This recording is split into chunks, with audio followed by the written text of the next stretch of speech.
He and his parents were baptized in Memphis by Reverend Rex Dyson.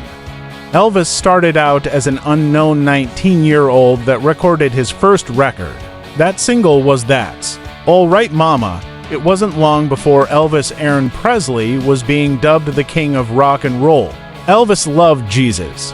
He thanked God every day and constantly sought God's guidance through prayer and reading the Bible.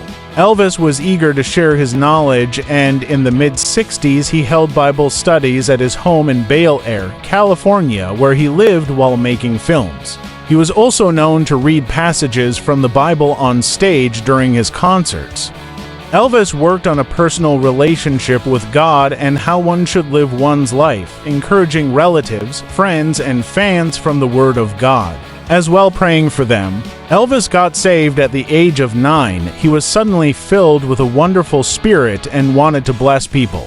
He came from a very poor family, and all he had in the world were his comic books. So, he got all his comics together and ran out into the street and started giving away his prized possessions to the children in his neighborhood.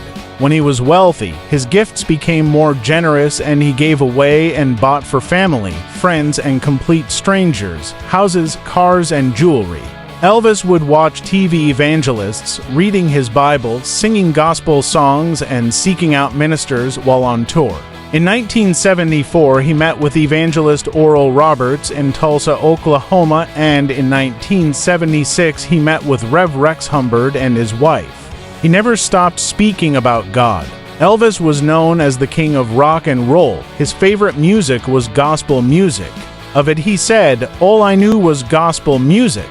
It became such a part of my life it was as natural as dancing.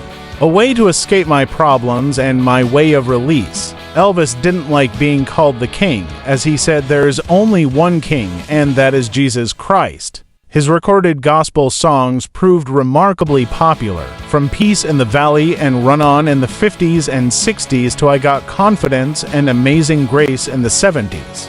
The record How Great Thou Art earned Elvis his first Grammy Award, and he would win 2 more Grammy Awards for his gospel recordings. Other things you may not know about Elvis is that Elvis had a collection of 40 weapons, including submachine guns, and was honored with a Smith & Wesson signature revolver, the TCB Tribute, in 2007. Elvis's favorite aftershave was Brute. Are You Lonesome Tonight was written in 1926, music by Lou Handman, lyrics by Roy Turk.